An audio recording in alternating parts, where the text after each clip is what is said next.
Voici le ciel de naissance de Jo. Alors, que voit-on sur ce ciel de naissance? Donc, c'est la position des planètes dans le ciel, hein. Si ce rond-là, c'est la Terre. Si on trace une ligne horizontale comme ça, sur laquelle on se tient debout, eh bien, ce qui est en dessous, c'est ce qu'on ne voit pas, bien sûr, hein, ce qui est de l'autre côté de la Terre. Et ce qui est par ici, c'est ce qu'on voit dans notre ciel, au moment où Jo est né.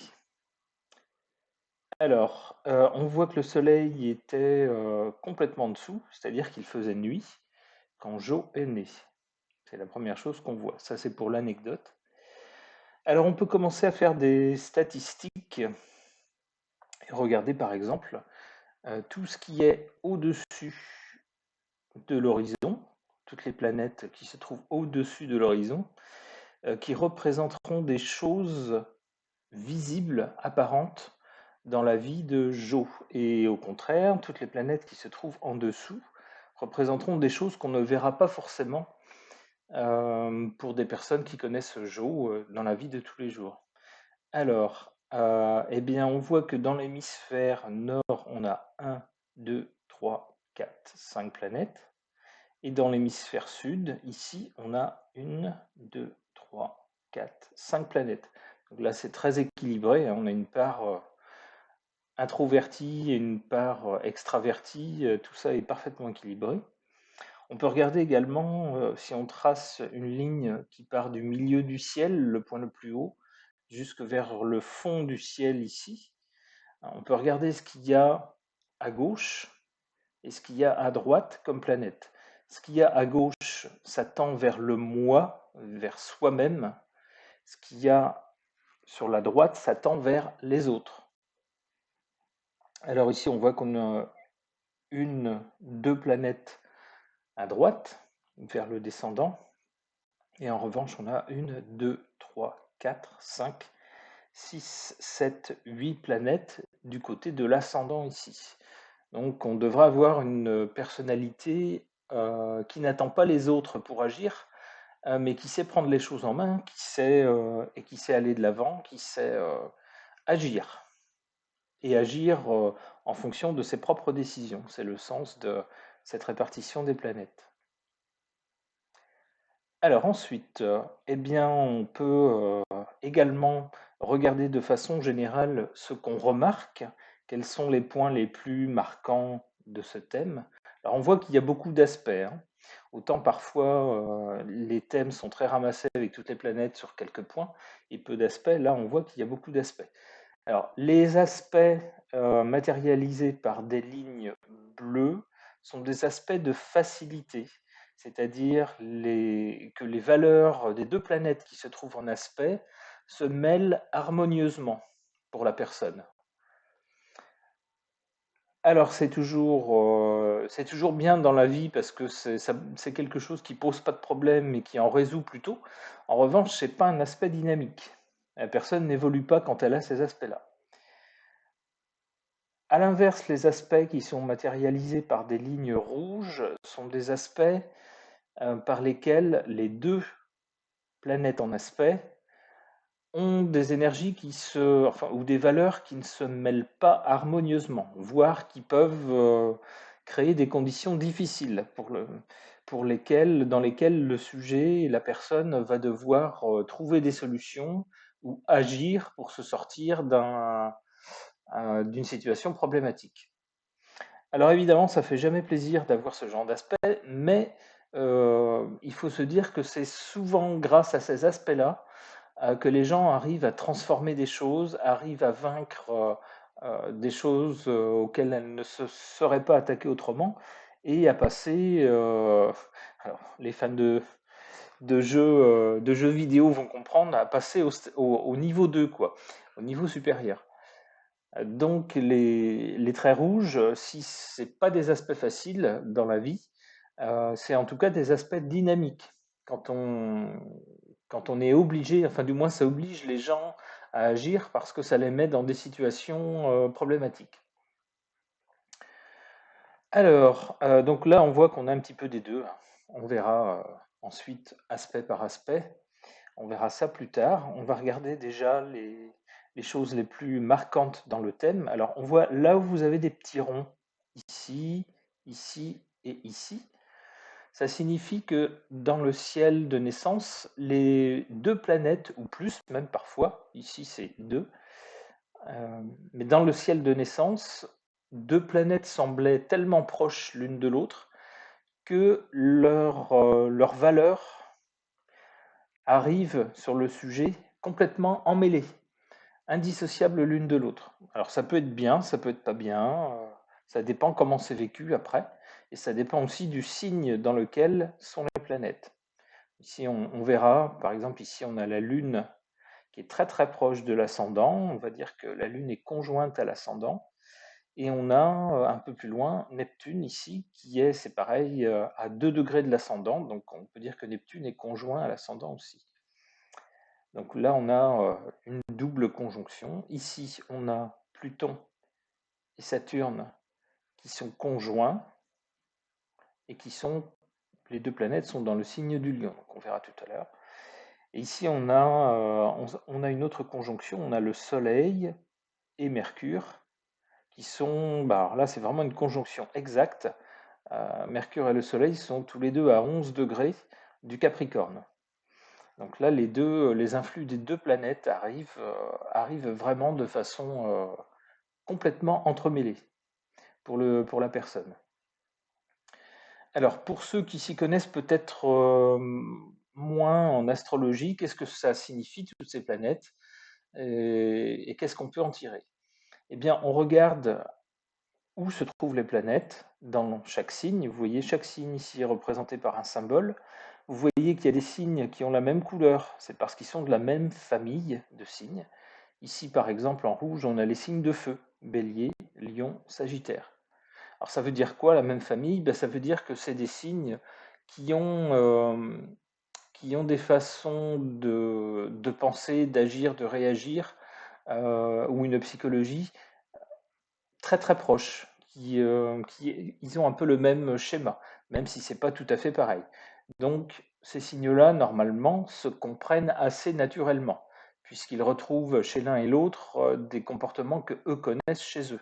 Donc c'est facile de se comprendre. Alors, ça ne veut pas dire qu'on s'entend toujours, mais ça veut dire qu'on se comprend facilement. Ici, vous avez par exemple en bleu, vous avez ici le Cancer, le Scorpion et les Poissons, ce sont des signes d'eau. Ici, vous avez la Vierge, le Taureau, le Capricorne. En marron, ce sont des signes de terre. Et ici, vous avez les Gémeaux, la Balance et le Verseau, qui sont des signes d'air. Donc voilà les familles de signes. Alors, on peut regarder le nombre de planètes qu'il y a dans chaque famille pour essayer de deviner un peu la typologie de caractère de Jo.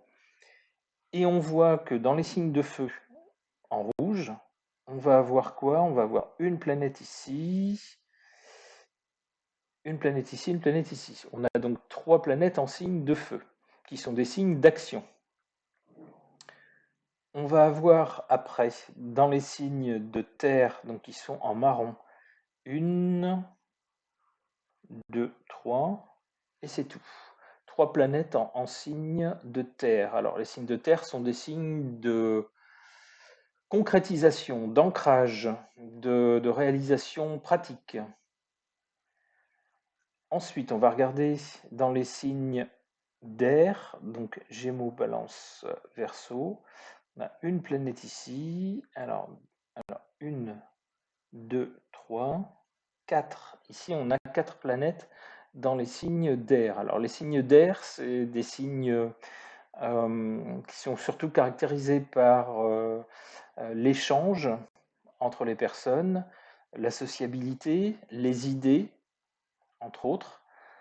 Donc là, on voit que avec 4 planètes, on a quand même une petite dominance là-dessus. Et puis enfin, les signes d'eau, donc Cancer, Scorpion, Poisson, on n'a aucune planète dans ces signes-là. Donc on a peut-être un caractère qui est forcément moins marqué par les signes d'eau. Ensuite, on va regarder ce qu'on a comme planète dans les signes cardinaux qui commencent une saison, donc qui ont une aptitude à commencer les choses, à se lancer, à donner une impulsion. Les signes fixes qui sont dans le milieu d'une saison, qui ont une capacité à faire durer les choses, à fixer les choses, à réaliser les choses. Et dans les signes mutables qui terminent une saison, alors on dit signe mutable ou signe double, qui terminent une saison et qui ont une capacité à soit à abandonner les choses quand les choses ne fonctionnent plus, ne marchent plus, en tout cas une capacité à passer à autre chose, soit en abandonnant une situation sans regret, en se disant tant pis, on ne va pas s'accrocher à quelque chose qui ne fonctionne plus et on va aborder quelque chose de nouveau, soit en transformant une chose, en l'améliorant, en la transformant pour pouvoir passer à autre chose. Alors, les signes cardinaux qui commencent une saison, ce sont la Balance, le Bélier, le Cancer, le Capricorne. Combien est-ce qu'on a de planètes dans ces signes? Donc la 0, la 1, 2, 3, 4, et c'est tout. Donc on a 4 planètes dans les signes cardinaux. Dans les signes fixes, qui sont le Lion, le Verseau, le Taureau, le Scorpion, on a 1, 2, là rien, 3, là rien. Donc on a 3 planètes dans les signes fixes. Et enfin les signes mutables qui sont les Gémeaux, le Sagittaire, la Vierge, les Poissons. Qu'est-ce qu'on a? On a 1, 2, 3, 3 planètes. Donc on a 3 planètes en signe mutable, 3 planètes en signe fixe, et on a 4 planètes en signes cardinaux. Donc on a une petite dominance pour les signes cardinaux, c'est-à-dire l'aptitude à lancer les choses, à décider, à commencer des choses. Donc on a un caractère de type plutôt cardinal et plutôt signe d'air. Alors un signe d'air cardinal, il n'y en a qu'un, c'est la Balance. Et aux surprises, on retrouve ici la Balance à l'ascendant. On voit ici l'ascendant, il tombe à 10 degrés du signe de la Balance. Alors l'ascendant, ça veut dire quoi? L'ascendant chez quelqu'un, c'est la façon dont on se présente aux autres, ce qu'on voit de la personne, son physique, ses réactions spontanées. Alors l'ascendant donc représente le moi, la personne elle-même physiquement, son apparence. Et en face de l'ascendant, de l'autre côté, on a le descendant, qui représente les autres. Comment la personne, comment le sujet voit les autres, comment les autres apparaissent au sujet. Donc ici, on a un ascendant en Balance. Ça veut dire quoi un ascendant en Balance? Eh bien, la Balance est un signe d'air, donc sociable, qui est pour l'échange entre les personnes, les idées aussi, entre autres, la parole, le langage. La Balance est gouvernée par la planète Vénus, donc ça lui donne une typologie aussi supplémentaire, des caractéristiques supplémentaires. Avec la Balance, on aime tout ce qui tend vers le beau, vers le bien, vers le juste et vers l'équilibre. On voit ici, dans le symbole du signe, on voit une espèce de vague, une ligne qui est perturbée, et on voit en dessous, on ramène la ligne à l'équilibre. Eh bien, la Balance cherche toujours ça, cherche le mot juste, l'apparence juste, la situation juste, la réaction juste. Alors, pas forcément celle qu'on va décréter, pas forcément celle qui est convenue par tout le monde, ou etc. Mais celle qui lui semble la plus juste, humainement parlant. Dans le signe d'avant, à la Vierge, on cherchait à être utile aux autres, par rapport aux autres. On cherchait ce qu'on pouvait faire de façon concrète, de façon utile, avec des données, des faits, des chiffres. Et lorsqu'on fait ça, on se rend compte que ça ne suffit pas, et donc quand on passe au signe suivant, à la balance, on se rend compte qu'il y a un élément humain en plus des faits et des chiffres et qui est primordial. On a donc aussi à la balance l'irruption de la sensibilité aux autres. Et puis, il faut dire aussi que la balance, alors quand il y a le soleil en balance, surtout là, avec l'ascendance, c'est peut-être moins vrai, mais quand, la typologie de la balance aussi, à l'inverse de son signe opposé, le bélier, qui lui, grosso modo, ne pense qu'à lui, hein, c'est je veux, je fonce, je prends. La balance, elle, va toujours chercher à prendre en compte les autres. Elle se définit souvent par rapport aux autres. Elle sait qu'elle fait partie d'une société, elle ne peut pas fonctionner, personne ne peut fonctionner tout seul. Donc, il est important de savoir de quelle façon on interagit avec les autres. La balance sait que ce qu'elle va dire, la façon dont elle va le dire, l'apparence qu'elle va avoir, l'apparence d'elle-même qu'elle va montrer aux autres, tout ça va être important dans le regard de l'autre. La balance le sait. C'est l'essence même de son caractère. Et donc, on a avec un ascendant balance souvent des personnes qui, au minimum, vont prendre soin de leur apparence pour essayer d'avoir l'air le mieux possible dans le regard des autres. Si ce n'est les séduire, au moins ne pas les repousser. Très souvent, on a des gens avec un ascendant en balance qui, sans s'en rendre compte, sans le faire exprès, vont séduire les autres. On a un ascendant balance très souvent, du moins plus que la moyenne, chez les personnes qui font de la politique. Parce qu'on cherche à convaincre, on cherche à mettre les gens dans sa poche sans même s'en rendre compte. Avec le choix des mots, avec le choix de ce qu'on va dire, on arrive avec douceur, avec subtilité, à se fondre dans le paysage des personnes auprès desquelles on souhaite se placer. Alors ça, c'est très très très balance, ce genre de choses. Donc, Jo, je ne vous connais pas physiquement ni d'apparence, mais il y a des chances que vous soyez une personne qui soigne son apparence. Et on peut le dire, souvent les gens qui ont la balance à l'ascendant, soit sont des personnes qui sont jolies, agréables à regarder, ou des gens qui vont être sensibles à tout ce qui est mode, comment on pourrait dire, façon de s'habiller, etc. Soin du corps, toutes ces choses-là. En tout cas, ça c'est souvent typique de la balance, hein. Des hommes avec un ascendant balance vont souvent avoir une apparence presque trop virile, c'est-à-dire développer un côté archétype, quoi, hein, l'image qu'on a de l'homme.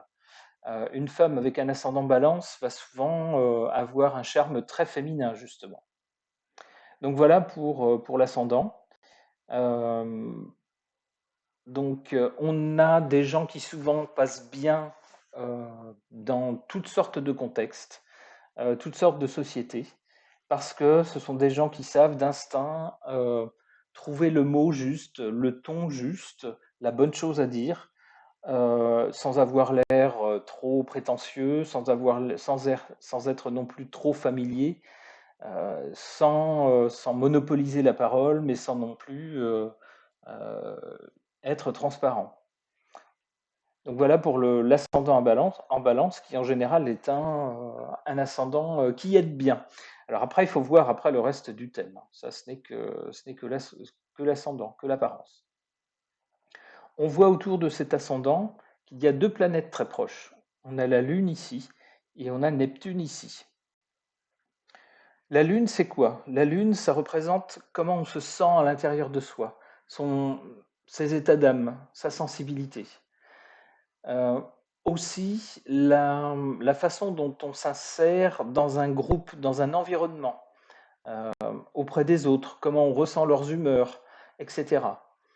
Donc la Lune ici est en balance. Alors ça va donner une personne qui très certainement ne va pas aimer la solitude et va être très sociable. Avec une Lune en balance, on échange forcément avec les autres. On aime discuter, on aime échanger, on aime se trouver peut-être dans des groupes, des choses comme ça. Sortir, avoir, avoir des relations avec toutes sortes de gens. On est, alors à la balance toujours, on est sensible à ce que disent les autres, on écoute ce que disent les autres, on argumente à l'occasion, mais on n'aime pas les, comment dire, on n'aime pas les conflits.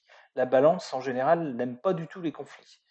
Elle va chercher plutôt à argumenter ou plutôt à éviter le conflit d'une autre façon, à suggérer de façon plus douce les choses, mais n'aime pas les conflits. À l'inverse de son signe opposé, le bélier, qui lui tranche net. Et pour le bélier, de toute façon, c'est clair, si on n'est pas avec lui, on est contre lui.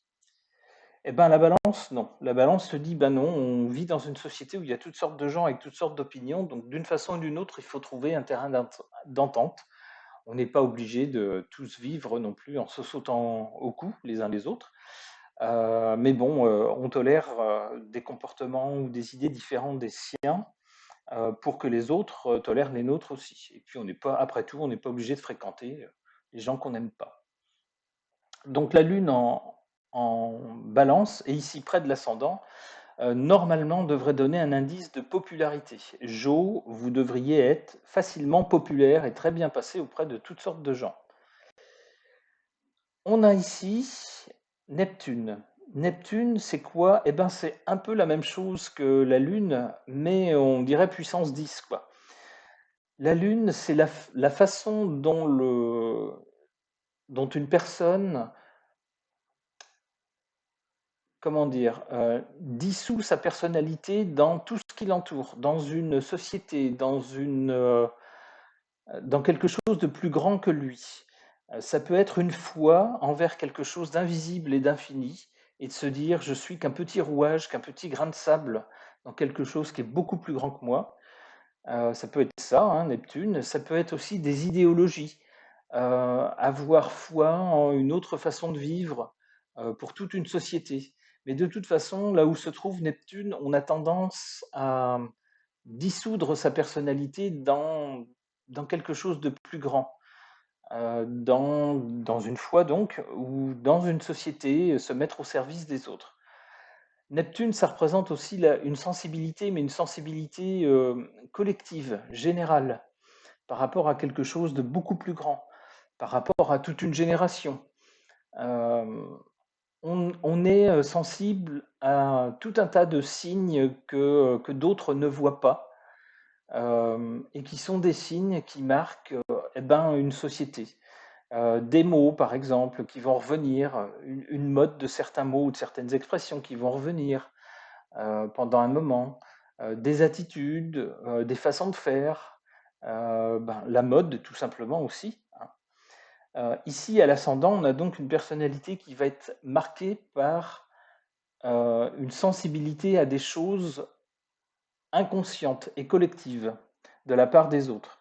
Alors c'est bien et c'est pas bien. C'est bien parce que ça donne une personne qui va être très, très, très sensible aux autres, sensible entre autres à la détresse humaine, sensible aux émotions des autres. Alors, Neptune est très sensible aux émotions. Il faut même faire attention. Alors on va voir après avec les aspects qu'elle forme aux autres planètes, mais dans certains cas, ça peut même ne pas être très bon parce que Neptune, comment dire, n'a pas de limite, quoi. Ouvre grand les vannes. Et donc parfois c'est bien parce que on fusionne avec les autres, on ressent ce qu'ils ressentent. Parfois c'est pas bien parce que quand il y a des personnes qui sont en plein malaise ou qui ont des mots vraiment compliqués, ben on les ressent aussi et ça n'aide pas du tout. Avec Neptune à l'ascendant et la Lune, hein, qui sont deux planètes comme ça très très sensibles, eh ben, on peut avoir une sensibilité, si le reste du thème le confirme, on verra ça. On peut avoir une sensibilité à des choses qui vont au-delà de ce qu'on peut voir et toucher. c'est-à-dire des choses ésotériques, des choses paranormales, etc. Parce que là, on a vraiment les deux planètes, avec Pluton peut-être aussi, on a vraiment les deux planètes qui sont parfaites pour ça. Donc on a un ascendant qui est très très sensible aux autres, très soucieux de ses relations avec les autres, très porté par les échanges avec les autres, et en plus pacifiste avec la balance. Neptune, c'est pareil. Alors Neptune, c'est l'idéal. On cherche un idéal pour que tout le monde puisse vivre ensemble, etc. Alors Neptune en balance, c'est vraiment, c'est la génération hippie, quoi, si vous voulez. Hein, c'est vraiment tout le monde s'aime, tout le monde s'adore, on ne forme qu'un, etc. Il faut qu'il y ait, alors quelqu'un qui n'aurait que ça dans son thème, s'il n'y avait pas du tout toutes les autres planètes, qui n'aurait que ça, on ne pourrait pas s'empêcher de prendre cette personne en main en disant oh là là, ça c'est quelqu'un qui va se faire berner beaucoup trop facilement, qui va être ému trop facilement par les soucis des autres et qui va planer en fait complètement dans la vie et qui n'aura pas les pieds sur terre. On pourrait penser aussi que ce sera quelqu'un qui sera facile à berner, facile à embobiner. Alors là, je vous dis attention. Si vous ne voyez que ça, c'est peut-être ce que vous allez vous dire. Et donc, normalement, l'apparence de Joe, la façon dont Joe se présente aux autres, sa façon de réagir pourrait laisser penser que c'est quelqu'un de gentil, mais de gentil, vous voyez, dans le sens un peu naïf, un peu, voilà, quelqu'un qui se méfie pas. Méfiez-vous parce qu'il n'y a pas que ça dans le thème. Il y a entre autres ici une conjonction Mercure-Soleil en Capricorne et ici une conjonction Saturne-Pluton en Lion. Alors je peux vous dire que si vous prenez Jo pour une imbécile, vous allez en être pour vos frais. Vous n'allez pas comprendre ce qui vous arrive. Donc voilà pour la partie concernant l'ascendant. On a vraiment une très très belle sensibilité avec un excellent contact vers les autres. Attention, juste mon conseil à Jo, attention à ne pas laisser les autres vous prendre pour une imbécile et à ne pas vous laisser envahir par les autres. Avec cet ascendant-là, moi, c'est le conseil que j'aurais à vous donner. Ok, alors ensuite, qu'est-ce qu'on a? À part ce point-là, on le voit ici, cette conjonction-là et cette conjonction-là. Eh ben, on va regarder tout de suite là où se trouve le Soleil, puisque le signe dans lequel se trouve le Soleil, c'est ce qui fait qu'on dit « je suis de ce signe-là ». Alors, quand Jo est né, le Soleil se trouvait dans le signe du Capricorne, et la planète Mercure s'y trouvait ici aussi, exactement au même degré. Donc les deux planètes sont conjointes, elles sont en conjonction dans le signe du Capricorne. Alors, le signe du Capricorne est associé généralement au temps et à la prise de responsabilité. C'est un signe de terre, donc qu'on ne va pas avoir au sentiment, qui veut des éléments concrets, chiffrés, des faits, grâce auxquels il va pouvoir raisonner, prendre des décisions et agir de la façon adéquate. On reproche souvent au Capricorne d'agir de façon froide et sans sentiment. C'est pas vrai, c'est pas que le Capricorne n'a pas de sentiment, c'est que souvent au Capricorne, on a des gens qui ont eu un caractère forgé par soit des épreuves, soit des difficultés dans le début de la vie. En général, ça va mieux quand on va vers la fin de la vie. Mais souvent, en début de vie, c'est pas toujours facile.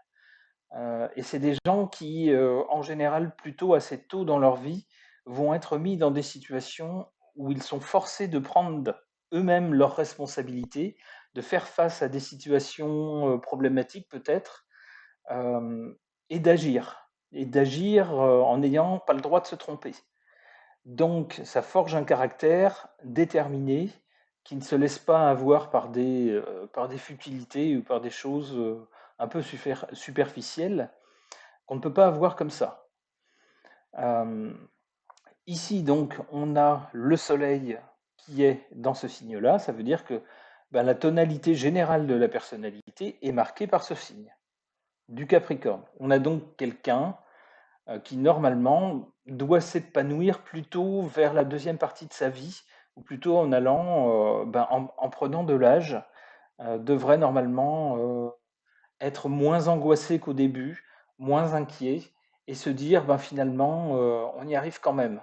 Hein, arrêter de s'angoisser pour tout, pour rien, et d'essayer d'anticiper les problèmes en se disant, ben, maintenant, finalement, le soleil se lève toujours demain. Finalement, si on n'a pas toujours exactement ce qu'on veut, on y arrive quand même. Alors le Capricorne est aussi un signe d'ambition, un signe qui sait, qui ne se laisse pas désarçonner par l'imprévu ou les problèmes, qui prend les problèmes à bras-le-corps, qui sait ce qu'il peut faire ou ne pas faire, et qui sait anticiper les choses. Et donc, bah, fatalement, hein, quand on est plus fourmi que cigale, et quand on sait anticiper les problèmes et les prévoir, les voir venir et les prévoir, comment dire, euh, sans attendre le dernier moment, eh bien, on avance beaucoup mieux dans la vie que des gens qui se laissent avoir par des choses qu'ils n'ont pas anticipées. Donc, c'est le signe de l'ambition aussi. C'est le signe de la durée, du temps, de tout ce qui se cristallise sur le temps, sur la durée, des choses qui durent. Avec le Capricorne, c'est pas quelqu'un qu'on peut avoir en général par les apparences. Ça marche pas comme ça. Le Capricorne n'accorde pas sa confiance d'emblée à quelqu'un qui va lui donner de la familiarité, et puis qui va être excessivement familier. Ça marche pas comme ça avec le Capricorne. Pour le Capricorne, tout est fonction de la durée. Donc, c'est quelqu'un qui patiemment, au fil du temps, bah, va petit à petit, selon les événements, les échanges qu'elle aura avec les autres personnes, comprendre le caractère des gens, et puis naturellement créer des liens ou pas avec les personnes avec lesquelles elle se sent en affinité et qu'elle qu'elle sent dignes de confiance. Mais n'essayez pas de forcer l'amitié ou une proximité avec Joe en lui sautant dessus et en lui donnant du mamour et des compliments. C'est pas comme ça que ça marche avec cette personne. Ça n'ira pas comme ça. Donc il faut du temps, et c'est des choses qui se développent sur le temps. Alors, du point de vue de la santé, le soleil, ça représente ben, le cœur de la santé, hein. On peut avoir parfois des difficultés dans la première partie de la vie, mais une santé qui, bon an, mal an. Alors, le Capricorne, c'est pas forcément un symbole de bonne santé, mais c'est un symbole de durée. On a quelqu'un qui, si elle prend soin d'elle, évidemment, devrait pouvoir mener sa barque assez loin dans la vie, si j'ose dire. Hein, au contraire d'un soleil en bélier, par exemple, où on brûle son énergie, on ne sait pas quoi faire de son énergie, on va tout essayer un peu de façon un peu foufou, et on risque des accidents, des brûlures, des coupures, des fractures. En Capricorne, eh ben, on devrait pouvoir mener sa barque assez loin. Alors, attention quand même, parce que du point de vue de la santé, le Capricorne représente eh ben, tout ce qui est rigide, tout ce qui est structure, donc les os, les dents, les articulations, et c'est souvent là que ça coince avec le Capricorne. Donc on peut avoir des problèmes de mobilité, des problèmes d'articulation, des problèmes d'os aussi. Donc peut-être, si jamais il y a des soucis de ce côté-là, ne pas hésiter à consulter tout de suite un médecin ou un spécialiste. Alors ici, on voit que le Soleil est conjoint à Mercure. Mercure, c'est quoi? Mercure, c'est le mouvement, mais aussi le mental. C'est l'échange, la compréhension, les idées et le mouvement. Alors le mouvement en Capricorne, c'est un peu bizarre, parce que c'est plutôt un signe statique, un signe qui va au contraire ralentir et cristalliser les choses pour structurer les choses et les faire durer. Donc avec Mercure, c'est un peu bizarre. En revanche, au niveau du mental, alors Mercure est très très à l'aise dans ce signe, parce que le Capricorne, comme je l'ai expliqué auparavant, est un signe qui fonctionne, si j'ose dire, à froid, qui analyse les choses, les faits, les chiffres, qui raisonne. Donc avec Mercure ici, c'est une très très bonne chose. Donc on va avoir quelqu'un qui normalement va pas avoir un mental de bécasse, mais au contraire un mental aiguisé, qui va être tout à fait capable d'analyser une situation, non pas sous le biais de son émotion, de ce qu'on ressent, mais en fonction de constats, de choses qu'elle relève, d'indices, euh, et de comprendre une situation en fonction de ça. Alors, je vais m'arrêter là pour cette première partie et on verra tout le reste lors d'une seconde partie.